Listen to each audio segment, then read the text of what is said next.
There is a man who does not chase, who sits still, who is unmoved by the world, and who still anchors the entire creation in itself. This man is Shiva.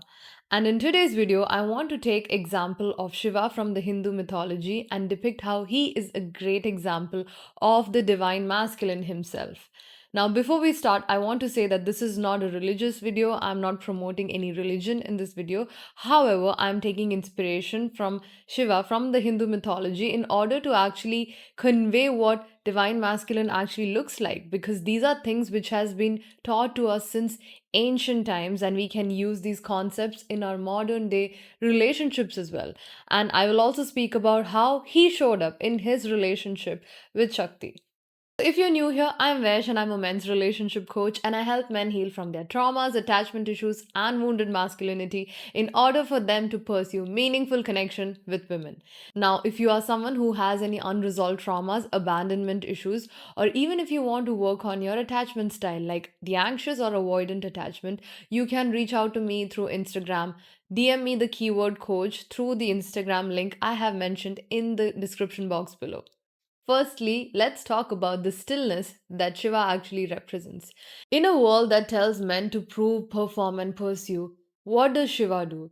Shiva actually sits in silence, not because he is passive, but because he knows who he is. He does not need the world to actually define the man he is. He also is so detached from everything that other people's opinions does not move him at all. This is exactly why, as per the Hindu mythology, even the gods worship him, and so does the devils as well. As a man, your first power in your relationship actually comes from stillness, because the feminine force is very dynamic in nature. And Shiva was someone who actually grounded Parvati a lot because she was creation itself. She was creation in motion in their relationship. But without the groundedness, the calmness, and stillness that Shiva actually brought into the relationship, Shakti cannot move around because her dynamic has to be controlled, and she would be very destructive if it was not for him. And a woman does not need you to be perfect, but she needs to feel your presence, that you are actually there. And it's only when you sit in your own fire, it's only when you do your inner work and even face all your demons, you will even have the capacity to actually handle a woman's emotion.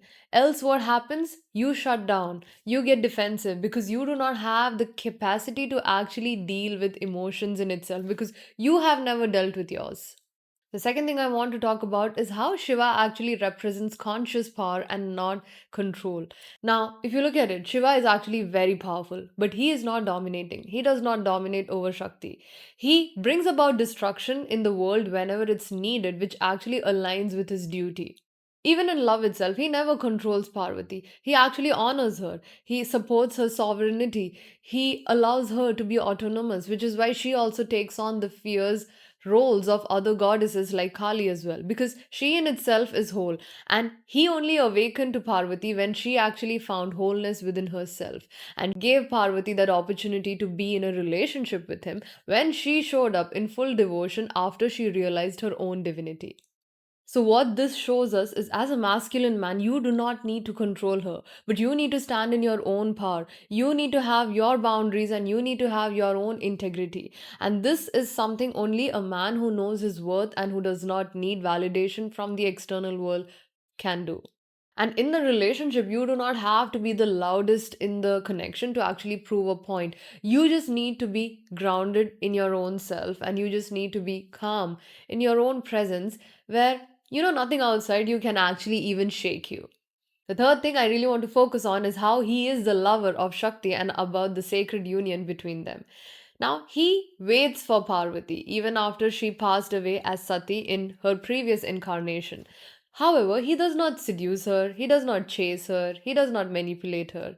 All he does is he holds the throne of his consciousness when he is detached from the outside world and when he is sitting in that state of meditation. And this is exactly something that called Parvati into her wholeness and into her realizing her own divinity, because he also wasn't willing to, compromise his own needs. When he thought that Parvati is actually more attached to the external world, he even rejected her in the beginning. And in this whole process, she went into finding herself, doing the inner work, doing all that tapasya, so that she can realize her own divinity. However, Shiva did hold that boundary early on, if you think about it. So, in your human relationship, think of it this way: are you actually holding space for the feminine to bloom, or are you trying to rush into the whole relationship as well? And now, if you're truly in your divine masculine energy, you will attract someone who is in her divine feminine energy as well. Because only two people in the same frequency can actually attract each other. But if you're actually attracting someone who is wounded in nature, who is carrying traumas within herself, who hasn't done the inner work, this is a reflection of something that needs to be worked upon inside you. Because if you are fully healed, if you're truly in your divine masculine energy, there is no way you will actually attract anyone who is not in her divine feminine energy. Because that is simply how energy works, that is simply how nature works, and how polarity works. Now, if you are in a connection and you are chasing after her, you are actually going behind her, you are trying to prove it to her that you are a nice guy who takes care of her, or even if you are too avoidant, you are too emotionally unavailable, you will attract someone who will teach you a lesson so that you can realize that you are whole within yourself. This is exactly what I mean by if you are in your divinity, you will attract a woman in her divinity. But if you're not attracting women like that, this is a sign where something inside you needs to be healed. Now, if you want to work with me in order for you to even heal yourself, heal any wounded masculinity that you have, you can reach out to me through Instagram. DM me the keyword coach through the link I have mentioned in the description box below. The fourth thing I want to talk about is how Shiva is also a man who can feel his very own tears. He is someone who also can process his very own emotions. When Shakti's earlier incarnation as Sati dies, Shiva was weeping. He was broken. He was completely distressed and he was actually crying and lost himself in this whole process. It's not that he emotionally shut himself off. He processed his grief. He knew how to sit in his sadness of actually losing the woman that he is in love with. He does not suppress his grief. He does not remain numb so that he can't feel the pain that life brought upon him as well. He feels the loss and he honors it and he sits with it. And this is not a sign of masculine weakness. This is a sign of the depth he was carrying within himself. And what do men in modern day do? They do not even know how to sit with their own emotions. If they're feeling sad, they bypass it. They distract themselves. They don't know how to actually process that emotion. And what this causes is emotional blockages within you, which is why you will never be able to understand a woman's emotions when you are in a relationship with one, because women are way more emotional than a man is, and this is just the nature of feminine energy, and this is just how nature has even made women to be.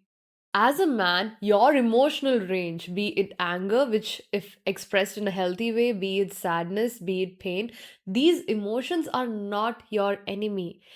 God would not have given you these emotions if it was not for a reason.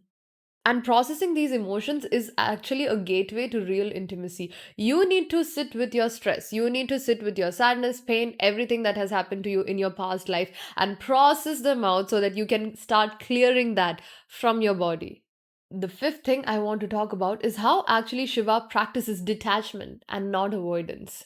Shiva lives in the cremation grounds. Why? Because he does not fear death. The whole process of life and birth is actually just a cosmic illusion, which is also known as Maya. And because of which, he is not clinging onto any illusions and he is not attached to any outcome. His worth is not dependent on the outside world. And this isn't emotional avoidance, this is actually known as detachment. Can you stay in a relationship or a connection without her actually defining your entire worth? Can you stay grounded even if she leaves the relationship? And the whole concept of detachment is just that no one's absence or presence can actually shake your own ground. Now, of course, we are humans, we have ego. As long as you have ego, you will feel sadness and you will feel pain until you master your ego, which is a very high level thing, which you will probably do much later on in life once you've gone through any sort of spiritual awakening. But before that, also, can you recover from the whole pain that has been caused if someone leaves you as well? Can you find your ground back? And you cannot have your entire identity as a man who is in a relationship with a woman. You need to have a life outside of your own as well. You have to take care of yourself too. You cannot be her entire world, but you can be the safe space for her. And when you actually detach from her and let go of the whole need of wanting her to complete you, this is what puts you in your divine masculine energy. And the last thing I want to talk about is how he achieved wholeness before his union with Shakti. Before Parvati became Shiva's partner, he was already in the process of becoming whole, and he even became whole. He did not need her to complete her, but he was honoring her presence as well once she rose in her divinity. He sat there by himself, meditating, dancing, dissolving the whole cosmos, but he did not need someone to actually complete his existence. And exactly like this, when you are in a relationship right now, you cannot be a man who is seeking someone outside you to complete you. No woman is coming in your life to actually fill a void within you. You have to be a whole flame by yourself, which merges into the other flame to become a bigger flame. But it's not that you guys are completing a void within each other. And as long as this perception stays in your mind, you will always attract a lesson in the form of a relationship. And you don't wait for her to heal you. You rise into your wholeness even without her. And this is exactly the one thing that makes a woman actually trust you. She trusts your masculine energy and your ability to lead within the relationship as well. And this is exactly what invites the woman into her full radiance within the relationship.